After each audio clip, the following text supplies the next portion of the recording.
అందరికీ నమస్కారం. సంధ్య వేళ చిరుచీకట్లు కమ్ముకుంటున్నాయి. పక్క గదిలో అమ్మ అన్నయ్యలతో సన్న గొంతుతో వాదిస్తుంది. బెడ్రూమ్లో గోడలకి ఆనుకొని కూర్చున్న సరోజ శూన్యంలోకి చూస్తుంది. కళ్ళతో చూస్తుంది అన్న మాటే కానీ ఆ చూస్తున్నది మెదడులోకి ఇంకటం లేదు. మనసు ఆలోచన రహితమైంది. పక్కనే మంచం మీద వాసు నిద్రపోతున్నాడు. సన్నటి గురక వినిపిస్తుంది. సరోజ పెదాలపై నిస్సహాయమైన చిరునవ్వు పాకింది. అదృష్టవంతుడు, దోషణ భూషణలకు అతీతుడు, యోగీశ్వరుడు, స్థితప్రజ్ఞుడు అని అనుకుంది. అమ్మ గొంతు కాస్త హెచ్చింది. ఆ గొంతులో ఏడుపు కలగలిసింది. నువ్వెందుకమ్మా ఏడవటం? చేతకానితనంతో మొగుణ్ణి అదుపులో పెట్టుకొని గుట్టుగా సంసారం చేసుకోవటం తెలియని వారు ఏడవాలి కానీ. చిన్నన్న మురళి గొంతు పైకి లేచింది. అన్యాయంగా మాట్లాడకు మురళి. అదేం చేస్తుంది? నలుగురు మగపిల్లల తర్వాత పుట్టిన ఆడపిల్ల. మనమే గారాబంగా పెంచాం. ఇంకా చదువుకుంటాను అని అది అడిగినా కానీ మంచి సంబంధం ఇది తప్పితే మళ్ళీ ఇలాంటి సంబంధం దొరకదు. పిల్లాడు మంచివాడు అని అంటున్నారందరూ. దానిని ఒప్పించి పెళ్లి చేశాం. తోచిన రాతలు రాసుకునే పిల్లని, పువ్వుల్లోనూ పిట్టల్లోనూ అందాలు వెతుక్కునే పిల్లనిచ్చి పెళ్లి చేసి పంపాము. ఇలా జరుగుతుందని అది మాత్రం కలగనిందా? మనం అనుకున్నామా? అమ్మ కంఠం కాస్త శృతి పెంచింది. ఏంటమ్మా నువ్వు కూడా? మొగుడు ఆఫీస్ నుంచి రోజు ఆలస్యంగా వస్తుంటే చొక్కా పట్టుకొని అడగటం చేతకాని దద్దమ్మా అది. దానీడు వాళ్ళు భర్తల్ని ఎలా గుప్పెట్లో పెట్టుకుంటున్నారో చూడటం లేదు. నాకేం నలుగురు అన్నలున్నారు. వాళ్లే అన్నీ సరిచేసి పెడతారు, అన్నీ సమకూరుస్తారు అని పుట్టింటి నెత్తిన కూర్చోవటం మాత్రం తెలుసా దానికి? పెద్దన్నయ్య ప్రసాదు కటువైన స్వరంతో అన్నాడు. అలా అనకురా పెద్దబాబు. అది వింటే అన్నం కూడా తినదురా. అసలే అభిమానవతి, సెన్సిటివ్ పిల్లరా. ఈ మాటలు తన చెవిలో ఎక్కడ పడతాయో అనే భయంతో గొంతు నొక్కుంటూ జేరబోయిన గొంతుతో అనే మాటలు సరోజ చెవిలో పడనే పడ్డాయి. తను వినటం కోసమే అన్నలు నిర్లక్ష్యంగా మాట్లాడుతుంటే తను వినకూడదని, విని బాధపడకూడదని. అమ్మ పడే తాపత్రయానికి మధ్య అదిగో అప్పుడొచ్చింది దుఃఖం సరోజకి. గొంతు పగిలేలా, గుండెలు బద్దలయ్యేలా ఏడుపు వచ్చింది కానీ ఏడుపుని గొంతులోనే తొక్కి పట్టింది వదినల భయంతో. అసుర సంధ్యవేళ ఆడపిల్ల ఏడుపు పుట్టింటికి దరిద్రమని, వాళ్ళనే సూటిపోటీ మాటలు భరించే శక్తి ఇక తనకు లేదు. వాళ్ళు ఏ తీర్పిస్తారో అని ఎదురు చూడటం తప్ప ఏమీ చెయ్యలేని అశక్తురాలు తను. సంవత్సరం క్రితం తను ఇలా ఉందా? లేదు కదా. నలుగురు మగపిల్లల తర్వాత ఇక పిల్లలు పుట్టరని నిరాశ చేసుకున్నాక తను అమ్మ కడుపున పడింది. అప్పటికే అమ్మ 40లో పడింది. నాన్నకి అమ్మకి వయసులో 8 ఏళ్ల తేడా. తహసీల్దార్గా పనిచేసి ఆస్తిపాస్తులు, భూవసతి కూడా చెప్పుకోదగినంత ఉండటంతో ఎందరు సంతానమైనా కానీ సంతోషించారే తప్ప భయపడలేదు ఎన్నడూ. అన్నలకు కోరిన చదువులు చెప్పించిన అమ్మా నాన్నలు తన విషయంలో మాత్రం అలా అనుకోలేకపోయారు. ఉన్న ఊళ్ళోనే డిగ్రీలో చేర్పించారు. తనకి బయట ఊళ్ళో ఉండి పెద్ద చదువులు చదవాలి అనే కోరిక అంత బలంగా లేదప్పుడు. నలుగురు అన్నదమ్ముల గారాబం, నోట్లో గోరుముద్దలు తినిపించే అమ్మ ప్రేమ, ఎండకి వానకి గొడుగై నిలబడే నాన్న పెద్దరికం తనకు కలకాలం శాశ్వతమని అనుకుంది. వాళ్ళేది చేసినా తన మంచికే అని నమ్మింది. తల్లిదండ్రుల ప్రేమ మాత్రమే శాశ్వతమని, అన్నలు పెళ్ళిళ్ళయ్యాక వేరే ఆడపిల్లలకు భర్తలని, వారి పిల్లలకు అయ్యలవుతారని గ్రహింపు తనకు లేకపోయింది. తన పెళ్ళయ్యే నాటికే 2 అన్నల పెళ్ళిళ్ళు జరిగాయి. తన పెళ్లి తర్వాత 3వ అన్నయ్య, 4వ అన్నయ్య పెళ్ళిళ్ళు పూర్తయ్యాయి. తన పెళ్ళైన మరుసటి సంవత్సరంలో తండ్రి మరణం తనకు తేరని వెలితి. ఇంటి ఆధిపత్యం మెల్లగా వదినల హస్తగతం కావటం అమ్మతో పాటు తనకి అర్థమవుతూనే ఉంది. కళ్ళనీళ్లు తుడుచుకుంటూ లలితమ్మ గదిలోకి వచ్చింది. నిద్రపోతుంది అనుకున్న కూతురు నిస్తేజంగా శూన్యంలోకి చూస్తూ కూర్చోవటం చూసి తల్లి కడుపు పెరపెరలాడింది.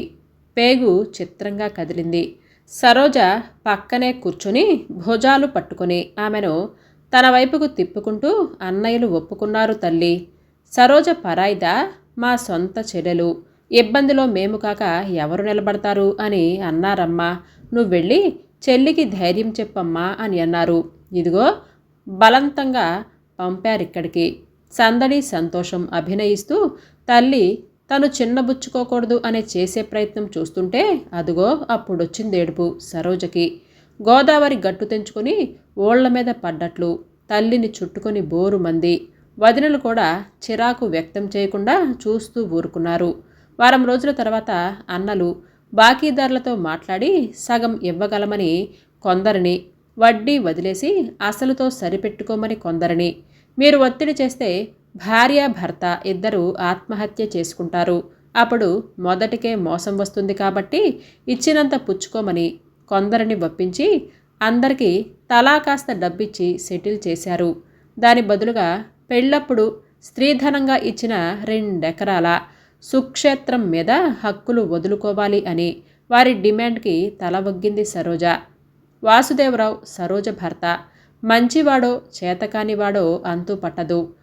బ్యాంకులో చక్కటి ఉద్యోగం. సజ్జనుడని ఆశపడిన సరోజకు అసలు విషయం తర్వాత తెలిసింది. సరోజ సుకుమారి, మృదులమైన మనస్సు, గట్టిగా మాట్లాడటం కూడా తెలియని ముగ్ధ. చదువు పూర్తయ్యాక ఉద్యోగం చెయ్యాలని కలలు కన్న సగటు ఆడపిల్ల.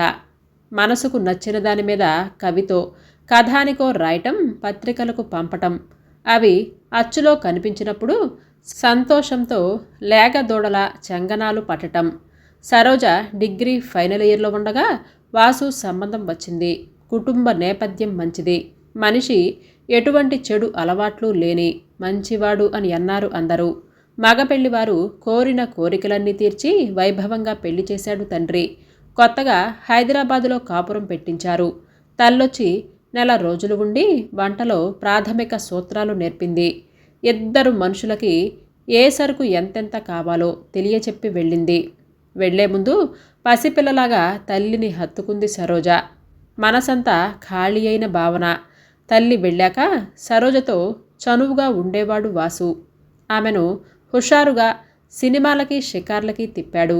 మొదటి 6 నెలలు కలలాగా కరిగిపోయాయి. సరోజ అదృష్టానికి వదినలు కూడా అసూయ పడేవారు.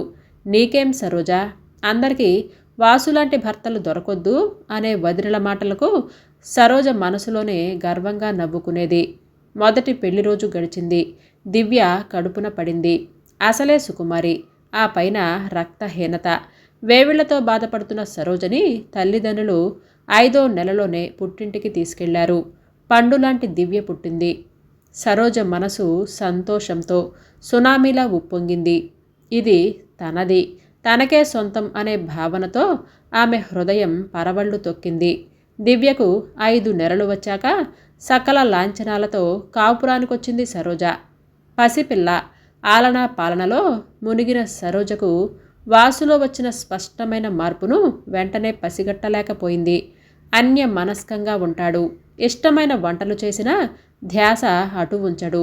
కూర ఎలా ఉందని సరోజ రెట్టించడిగితే సర్దుకొని బాగుంది బాగుంది, నువ్వు చేస్తే ఇంకోలా ఎలా ఉంటుంది అనే పేలవమైన సమాధానాలు ఇస్తాడు.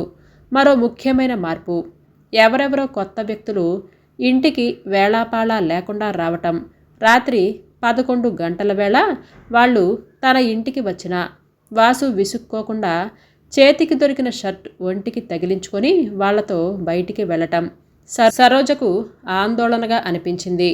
నేనొచ్చేసరికి లేట్ అవుతుంది, నువ్వు నిద్రపో, నేను బయట నుండి ఇల్లు తాళం వేసుకొని వెళతాను అని అంటే అది వాసుకు తన పట్ల ఉన్న శ్రద్ధ అని సంతోషించింది సరోజ. కానీ నిజం ఎన్నాళ్ళో దాగదు కదా. ప్రమోషన్ వచ్చిందిగా సరోజ, ఇక ఆఫీస్లో పని ఎక్కువగా ఉంటుంది, నేను ఆలస్యంగా వస్తాను, నువ్వు నా కోసం ఎదురు చూడకుండా నిద్రపో అని అంటే ఈసారి సంతోషం కలగలేదు. దుఃఖం, ఆందోళనతో మనసు మసకబారింది. ఇంతలో ఒకరోజు కోష్మాండం బద్దలవనే అయ్యింది. వాసు రాత్రిళ్ళు ఆలస్యంగా రావటానికి కారణం ఏమిటో తెలిసి సరోజ నిశ్చేష్టురాలైంది. నిజానికి ఆ రోజు దుర్దినమనే చెప్పాలి. పొద్దునే పెసరట్టు తిని లంచ్ బాక్స్ తీసుకున్న వాసు దివ్య బొగ్గ మీద చిటికేసి ఆఫీస్కి బయలుదేరాడు. 11 గంటలకి కాలింగ్ బెల్ మోగింది. తలుపు తీసిన సరోజకు ఎదురుగా వాసు కనిపించాడు. మనిషి తీవ్ర ఆందోళనలో ఉన్నట్లుగా కనిపించాడు. ఏమైందండి? కంగారు పడింది సరోజ. ఆఫీస్కి వెళ్ళగానే జ్వరంగా ఉన్నట్లుగా అనిపించింది. బాగా తలనొప్పిగా కూడా ఉంది సరోజ. సెలవు పెట్టక తప్పలేదు. సంజాయిషి ఇస్తున్నట్లు చెబుతున్న వాసుని చూస్తే సరోజకి జాలేసింది. నుదురు ముట్టుకొని చూసింది. నిజంగానే వేడిగా ఉంది. జ్వరం ఉంది అని కంగారు పడింది సరోజ. జండు బామ్ నుదుటికి పట్టించింది. 1 గంటకు సరోజ అన్నం తినటానికి లేచింది. వాసుని భోజనానికి రమ్మంది. ముందు నువ్వు తినేయ్, నేనో గంటాగి తినాలనిపిస్తే తింటా అని అన్నాడు వాసు. కంచంలో అన్నం కూర పప్పు వడ్డించుకొని వాసుతో కబుర్లు చెప్తూ తిందామని హాల్లోకి కంచంతో సహా వచ్చింది సరోజ. మంచం పక్కన నేల మీద కూర్చొని దోసకాయ పప్పుతో 2 ముద్దలు తినింది. ఇంతలో కాలింగ్ బెల్ మోగింది. పడుకొని ఉన్న వాసు గతుక్కుమని లేచాడు. అతని కంగారు చూసి ఆశ్చర్యపోతున్న సరోజకి కాలింగ్ బెల్ కర్ణ కఠోరంగా ఆగకుండా మోగుతున్న సౌండ్తో పాటు తలుపు మీద కూడా దబదబా బాదుతున్న శబ్దం వినిపించింది. ఒక్క పరుగుతో తలుపు తీసిన సరోజను దాదాపుగా తోసుకుంటూ మొరటిగా లోపలికి చొరబడ్డారు 3 మనుషులు. ఎవరు మీరు? ఏం కావాలి? అడుగుతున్న సరోజని తోసుకుంటూ గదిలోకి దూసుకుపోయారు. తత్తరపడుతూ మంచం మీద నుంచి లేస్తున్న వాసు చొక్కా కాలర్ పట్టుకొని నేల మీదకి ఈడ్చాడు. అందులో రౌడీలాగా కనపడుతున్న వ్యక్తి. ఆయనకు జ్వరం. ఏమిటి దౌర్జన్యం? కంగారుగా అడ్డుకోబోయింది సరోజ. నువ్వు తప్పుకోవమ్మా. సరోజను పక్కకి తోశాడు మరొకడు. తూలి పప్పన్నం కలిపిన కంచం మీద పడింది సరోజ. కంచం అడుగు ఎత్తు ఎగిరి విష్ణు చక్రంలా నేల మీద దొర్లుతూ గది మూలల్లోకి పోయి పడింది. పప్పు కలిపిన పచ్చడి అన్నం గదంతా తలంబ్రాలై పరుచుకున్నాయి. అసలు ఏమిటిదంతా? ఎవరు మీరు? ఎందుకు ఆయన మీద దౌర్జన్యం చేస్తున్నారు? దుఃఖంతో సరోజ గొంతు పూడుకొని పోయింది. ఏరా, నీ ఘనకార్యం ఇంట్లో చెప్పలేదా? వాసు కాలర్ ఆ రౌడీ చేతిలో ఇరుక్కునే ఉంది. కళ్ల ముందు భర్తకు జరిగిన అవమానానికి సరోజ ముఖం నల్లగా కమిలిపోయింది. ఏం జరిగిందో మీరైనా చెప్పండి. పూడుకుపోతున్న గొంతుతో అడుగుతున్న సరోజని చూసి 3వ వ్యక్తికి జాలేసింది కాబోలు. ఆడేం మాట్లాడతాడమ్మా? నే చెప్తా విను. ఈడు నా తాన 5 లక్షలు అప్పు తీసుకుని 5 రూపాయల వడ్డీకి ఒప్పుకొని ఇప్పటికీ వడ్డీ కట్టి 3 నెలలైంది. అడుగుతా ఉంటే రేపు మా పని తిప్పుతా ఉన్నాడు. ఇయాల నేనొచ్చింది చూసి మోటార్ సైకిల్ ఎక్కి ఉడాయించేది నాకు కానరాలేదనుకుంటివా? అరే, నేను నీళ్లల్లో జాడలు తీసే రకాన్నిరా. నా అప్పు వడ్డీతో కలిపి ఎన్నడు కడతావో చెప్పు. ఈ దినం నిన్ను ఈడిసేది లేదు. తీరికగా పక్కనే ఉన్న కుర్చీలో బైఠాయించాడు. ఈ అరుపులకు పసిది దివ్య గుక్క పట్టింది. ఇరుగు పొరుగులు తమ ఇంట్లోకి తొంగి చూడటం తెలుస్తూనే ఉంది సరోజకు. అవమానంతో అలాగే భూమిలోకి కుంచుకుపోతే బాగుండు అని అనిపించింది. ఒక్క నెల గడువివ్వండి, పూడుకుపోతున్న గొంతుతో అభ్యర్థించింది సరోజ. నెల గడిచినాక పైసలెట్ట కడతావమ్మా? ఆస్తులేమైనా ఉన్నాయా? పెద్దాయన గొంతులో సగం వెటకారం, సగం ఆరా. ఏదో ఒకటి చేస్తా, మీ అప్పు మాత్రం అనా పైసలతో తీరుస్తాను. ఈసారి సరోజ గొంతులో ధ్వనించిన దృఢత్వానికి పెద్దాయన కాస్త తలొగ్గాడు. ఆయన పేరు వెంకట్రాముడు అని తర్వాత తెలిసింది. సరే, ఆడకూతురివని నీ మాటకు విలువిస్తా ఉండా. మాట మీరితే ఆడదానివని కూడా చూసే పనిలే అనేసి వాసు వైపు చూసి ఖాండ్రించి గోడ మీద ఉమ్మేశాడు. ఆ ఉమ్మి తన ముఖం మీద పడినట్లుగానే భావించింది సరోజ. ఆ తర్వాత 2 గంటలు ఇంట్లో శ్మశాన నిశ్శబ్దం అలుముకుంది. ఎంగిలి చెయ్యి కడిగే ధ్యాస కూడా లేదు సరోజకి. సాయంత్రం ఆదెమ్మ రోజుకన్నా గంట ముందే పనిలోకి వచ్చింది. విషయం తెలిసినట్లుగా ఉంది. సరోజని ఏమీ అడగకుండానే కింద పడ్డ అన్నం ఎత్తేసి శుభ్రం చేసి గది కడిగింది. రొమ్మిడవని పసిబిడ్డని ఒళ్ళో పెట్టుకుని అన్నం తినబెట్టా అని కసిరి అన్నం తినిపించింది. ఆడదై పుట్టాక గుండె రాయి చేసుకోవాలా చనువుగా కోప్పడింది.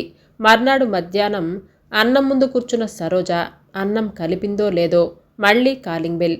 ఈసారి గుండె గుబేలుమంది సరోజకి. భయంగా తలుపు తీసిన సరోజకి పోస్ట్ మ్యాన్ రిజిస్టర్ పోస్ట్ ఇచ్చాడు. ప్రైవేట్ చిట్ ఫండ్ కంపెనీలో ఎవరో అప్పు తీసుకుంటే దానికి షూరిటీ ఇచ్చాడు వాసు. బాకీదారుడు అప్పు కట్టలేదు కాబట్టి కోర్టు నుండి వచ్చిన నోటీస్ అది. అంతం కాదది ఆరంభం అన్నట్లు ఎన్ని నోటీసులో, ఎందరు అప్పుల వాళ్ళో. వాసుకి ఆఫీస్కి వెళ్ళే అవకాశం లేకపోయింది. ఇంట్లో కూడా సేఫ్టీ లేదు. ఎవరెప్పుడు అల్లరి చేస్తారో అనే దిగులే. మధ్యాహ్నం పూట భోజనం పూర్తిగా మానేసింది. అన్నం ముందు కూర్చుంటే అచ్చిరాదనే మానసిక భయం ఏర్పడింది సరోజలో. ఎన్నప్పులున్నాయి, అవి ఎందుకు చేయాల్సి వచ్చింది? వాసు నోట విన్న సరోజకి నోట మాట రాలేదు. వాసుకి ఎలాంటి దురలవాట్లు లేవు. సిగరెట్ అలవాటు లేదు. ఒక్కపొడి జోలికి వెళ్ళడు. పేకాట తాగుడు జోలికి పోడు. కానీ వీటన్నింటినీ మించిన అవలక్షణం ఉంది. అతి మంచితనంగా భావించబడే చేతకానితనం. మంచివాడు అని అనిపించుకోవాలనే దుగ్ధ అతనిలో చాలా ఉంది. ఎప్పుడో ఒక స్నేహితుడు చేసిన 15 లక్షల రూపాయలప్పుకి జామీను సంతకం చేశాడు తను. అతను అప్పు కట్టలేదు. వాసుకి కోర్టు నుండి నోటీస్ వచ్చింది. అతని దగ్గరికి వెళ్ళి అడిగాడు వాసు, ఈ నోటీసును ఖాతరు చెయ్యకు గురు. కోర్టు తీర్పు వచ్చేలోపు నేను కట్టేను. నాకు రావాల్సిన మొత్తాలు నా చేతికి రాకపోవటంతో ఇన్నిబ్బందులు అని నమ్మబలికాడు. కోర్టు తీర్పు వచ్చేలోగా అతను ఆ ఊరి నుంచే మాయమైపోయాడు. దాంతో వాసు జీతం నుంచి అప్పు రికవరీకి కోర్టు ఆదేశాలు జారీ చేసింది. వాసుకు షాక్ తగిలింది. ఆ రికవరీ అమౌంట్ సరిగ్గా తన జీతమంతా. చేసేది లేక మరో చోట 5 రూపాయల వడ్డీకి డబ్బు తెచ్చాడు. మెహర్బానీకి పోయి మరికొందరికి చేసిన గ్యారంటీ సంతకాలు ఈలోపు వికటించి అవి కూడా వాసునెత్తినే పడ్డాయి. ఎంతవరకు వచ్చాక అప్పుల వాళ్ళు ఆగుతారా? ఇంటికి రావటం మొదలుపెట్టారు.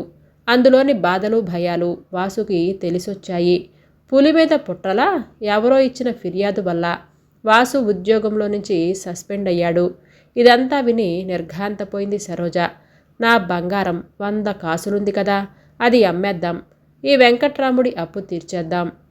అది లేదు సరోజ, తలంచుకొని బలహీనమైన గొంతుతో చెప్పాడు వాసు. కరెంటు షాక్ తగిలినట్లుగా ఉలిక్కిపడింది సరోజ. లేదు, ఏమైపోయింది? ఒక రప్పు పేకల మీదకి వస్తే నీ బంగారం అమ్మి కట్టేశాను. పురిటికి వెళుతూ లాకర్లో భద్రపరచమని అతని చేతికిచ్చిన బంగారం రెక్కలొచ్చి ఎగిరిపోయిందన్నమాట. కళ్ళ ముందు చీకట్లు అలుముకుంటున్నాయి. ఆధారం కోసం చీకట్లో చేత్తో తడుముకుంటూ ఉండగానే స్పృహ కోల్పోయింది సరోజ. కళ్ళు తెరిచేసరికి హాస్పిటల్లో ఉంది. పక్కనే కళ్ళనీళ్లతో అమ్మ, గది బయట ఆదుర్దాగా చూస్తున్న అన్నలు. 28 ఏళ్లకే అన్నీ పోగొట్టుకున్న సరోజ హై బీపీ అనే ఆస్తి సంపాదించుకుంది. సరోజ హాస్పిటల్ నుంచి ఇంటికొచ్చాక కుటుంబ పంచాయతీ జరిగింది. మొత్తం అప్పులు వడ్డీలు కలిపి సుమారుగా 60 లక్షలు దాకా తేలింది. మనస్సు మొద్దుబారిపోయిన సరోజ రాయిలా కూర్చుంది. మీరు కూడా కాస్త సహాయం చేయండని వాసు తల్లిదండ్రుల్ని అడిగితే, మాకేమీ తెలియదమ్మా. ఏ అప్పులు చేసినా వాడు తన కుటుంబం కోసమే చేసుకున్నాడు. మేమెప్పుడు రూపాయి కూడా ఆశించలేదు. ఆ బాధ్యతలేవో మీరే చూసుకోండి. ఈ వయసులో మేమేం చేయగలం అనేసి చేతులు దులిపేసుకున్నారు. దాంతో సరోజ అన్నలు తల్లి తలలు పట్టుకున్నారు. ఆడదన్నాక మొగుణ్ణి అదుపులో పెట్టుకోవాలి. ఎక్కడికి వెళుతున్నాడో ఏం చేస్తున్నాడో ఒక కంట కనిపెట్టుకోవాలి. అన్నింటికీ పుట్టింటి మీద వాలిపోతే సరిపోదు అని అంటూ పెద్ద వదిన లలిత రుసరుసలు. బాగా చెప్పారక్క. నేను నా రాతలే నా లోకం అని అనుకుంటే ఇదిగో ఇలాగే ఎదురు దెబ్బలు తగులుతాయి. పెద్దగా చదువు సంధ్యలు లేని 3వ వదిన రాజేశ్వరి సన్నాయి నొక్కులు నొక్కింది. మేము ఇప్పుడిప్పుడే పచ్చబడుతున్నాం. మా పిల్లల చదువులు అవసరాలు కూడా పెరుగుతున్నాయి. 1000, 10,000 కాదు కదా, లక్షల్లో వ్యవహారమాయే. మనమేం చేస్తాం? రెండో వదిన రాగిణి నిష్ఠూరాలాడింది. కోడళ్ల నోరు మోయించాలని ఉన్నా కొడుకులు మరింత విరుచుకొని పడతారు అనే భయం ఒకవైపు. సరోజ ఆ మాటలన్నీ విని మనసు కష్టపెట్టుకొని ఏ అఘాయిత్యానికి తెగిస్తుందో అనే భయం, జంకు మరోవైపు తల్లిని నలిపేశాయి. మొత్తానికి కొడుకులని ప్రాధేయపడి బతిమలాడి సహాయానికి ఒప్పించింది. దానికి వాళ్ళు పెట్టిన షరతుకి తల్లి నిర్ఘాంతపోయింది.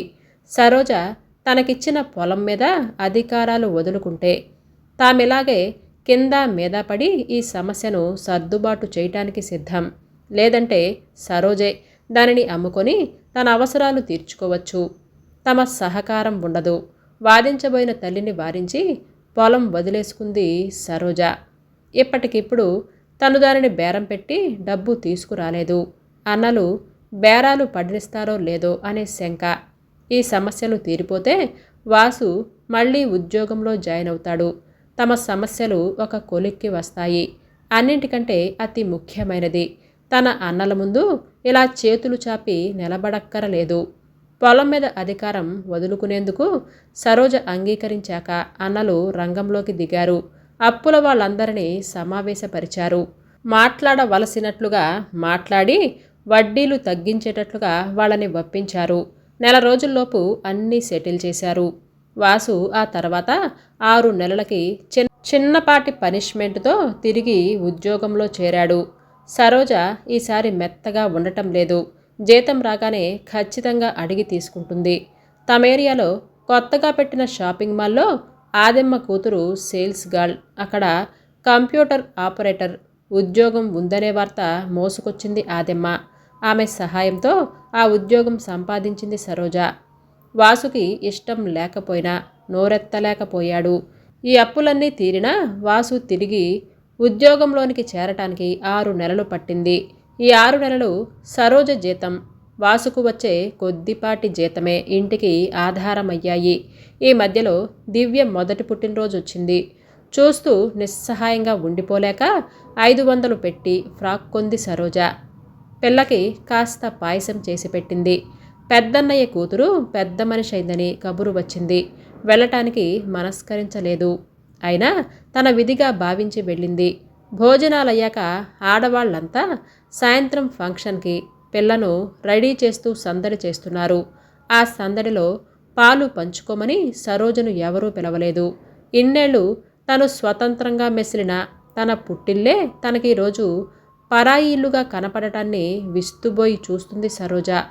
పూట గడిస్తే చాలురా దేవుడా అని అనుకోకుండా కూతురికి ఆ కొత్త గౌను కొనటం ఇప్పుడు అవసరమా అక్కా? రేపనే రోజు ఒకటి ఉందిగా, చిన్నొదిని అడుగుతుంది పెద్ద వదినను. ఆడపడుచు వింటుంది అనే జంకు బొంకు ఆ గొంతులో కానరాలేదు సరికదా. వినాలనే ధోరణితోనే మాట్లాడిన నిర్లక్ష్యం ధ్వనిస్తుంది. సరే, బాగానే ఉంది. తల్లి సింగారించుకున్న చీర కూడా కొత్తదేగా, దాని సంగతేం చేస్తావు అని అడిగింది పెద్ద వదిన. అవునక్క. మూడో వదిన ఆశ్చర్యం. చెవులు మూసుకొని మనసుకి తాళం వేసి ఆ ఫంక్షన్ పూర్తి కాగానే రాత్రికి రాత్రే హైదరాబాద్ బస్ ఎక్కేసింది సరోజ. ఇన్ని ఇబ్బందుల్లోనూ మనసుకు ఊరటిచ్చిన విషయం దివ్య తెలివితేటలు. చదువులో తన ప్రోగ్రెసే. చదువుకోమని దివ్యకు ఎవరూ చెప్పాల్సిన అవసరమే లేదు. ట్యూషన్స్ అవసరం లేదు. బంగారు తల్లి, చదువుల సరస్వతి. తండ్రి అందం, తల్లి అణుకువ పుణికి పుచ్చుకొని దినదిన ప్రవర్ధమానంగా చదివి గోల్డ్ మెడల్తో ఇంజనీరింగ్ పూర్తి చేసింది. అమెరికాలో పేరు పొందిన సాఫ్ట్వేర్ కంపెనీలో టీం లీడర్గా పనిచేస్తుంది. అన్నదమ్ములకు సరోజ కుటుంబానికి మధ్య సంబంధ బాంధవ్యాలు బాగా మెరుగుపడ్డాయి. దివ్య ఉన్నత స్థాయిలో స్థిరపడగానే పుట్టింట్లో సరోజను మళ్ళీ యువరాణి కాదు రాజమాతలా ట్రీట్ చేస్తున్నారు. ఈసారి నెల రోజులు సెలవు మీద దివ్య ఇండియాకి వచ్చింది. 4 అన్నలు తమ భార్యలను తీసుకొని తల్లిని వెంట పెట్టుకొని హైదరాబాద్ రావటం చూసి సరోజ విస్తుపోయింది. వారి రాకలో ఆంతర్యం కొద్దిగా పసిగట్టినా పైకి మాత్రం మర్యాదలు చేస్తుంది. 2వ రోజు భోజనాల తర్వాత సరోజ హాల్లో మల్లెపూల మాల కడుతూ కూర్చుంది. ఎదురుగా సోఫాలో 2 అన్నలు, కుర్చీలో వాసు, మరో 2 అన్నలు కుర్చీలో. వాసు మరో 2 అన్నలు కూర్చున్నారు. సరోజ వెనకాల కుర్చీలో కూర్చున్న తల్లి సరోజ తల నిమురుతుంది. అమ్మాయి సరోజ, నీతో బావగారితో ఒక విషయం మాట్లాడటానికి వచ్చాం. మన ప్రశాంత్ బెంగళూరులో జాబ్ చేస్తున్నాడు కదా, వాడికి దివ్యని అడుగుదామని వచ్చాము. వాడికి అమెరికా అవకాశం వస్తుందట. మనకు దిగులు లేకుండా ఒకచోటే ఉంటారిద్దరు. ఏమంటారు బావగారు? మెత్తగా అడిగాడు పెద్దన్నయ్య. వాసు ముఖం చింకి చేటంతయింది. తనను అన్ని సంవత్సరాలుగా చిన్నచూపు చూస్తున్న బావమరుదులు ఈరోజు అంత మర్యాదగా అడుగుతుంటే అతని మనస్సు పొంగిపోయింది. ప్రశాంత్ అంటే సరోజ రెండో అన్నయ్య కొడుకు. అంతకంటేనా? ఏం సరోజ? భార్య వైపు ఆదుర్దాగా చూశాడు. సరోజ ఒడిలోంచి లేచిన దివ్య లోపలికి జారుకోబోయింది. కానీ సరోజ దివ్యను చెయ్యి పట్టుకొని ఆపింది. తన పక్కనే కూర్చోపెట్టింది. ఆశ్చర్యంతో తల్లి పక్కనే చతికిలపడింది దివ్య.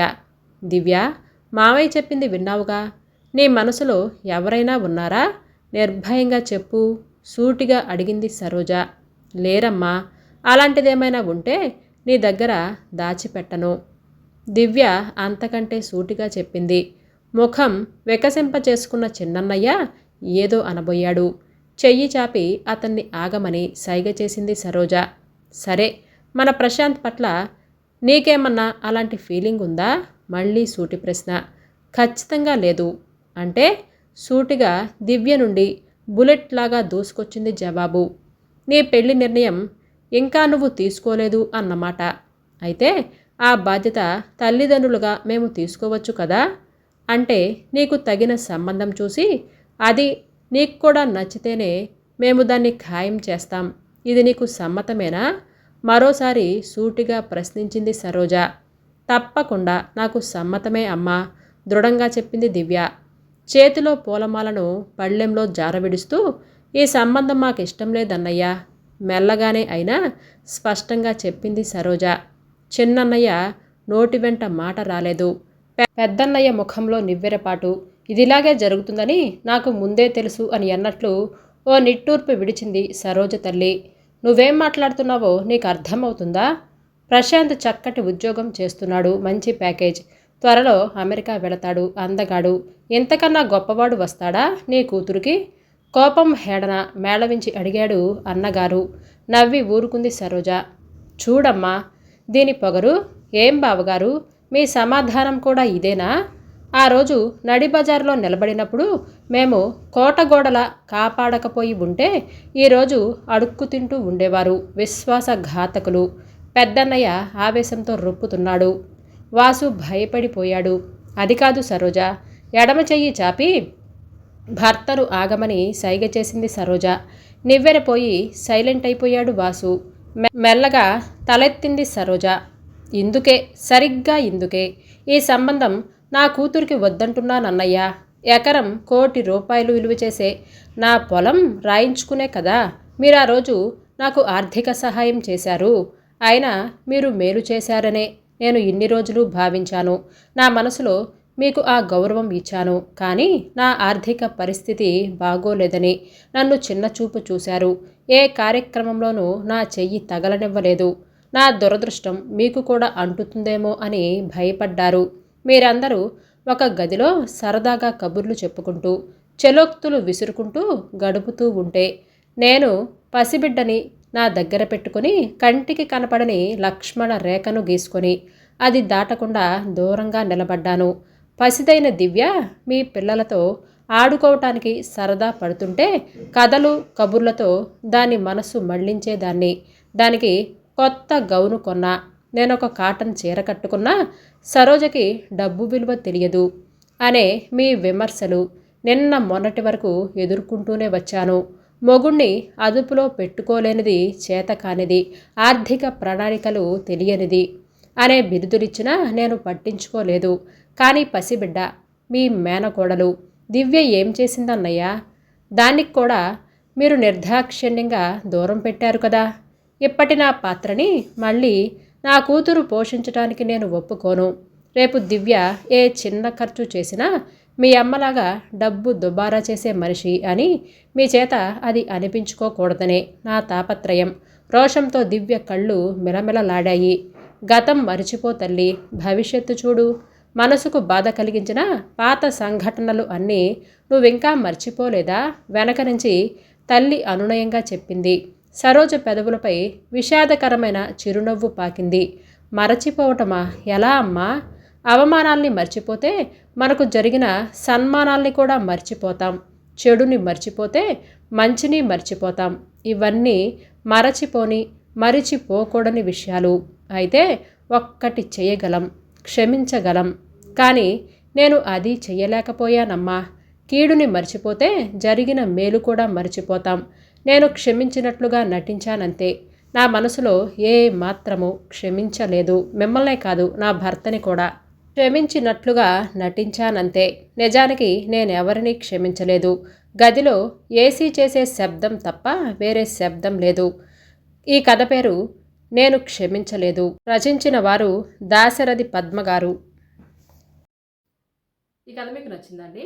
అయితే లైక్ చేయటం, సబ్స్క్రైబ్ చేయటం, షేర్ చేయటం మర్చిపోవద్దు. మీ అమూల్యమైన అభిప్రాయాలను నాకు కామెంట్స్ రూపంలో తెలియజేయండి.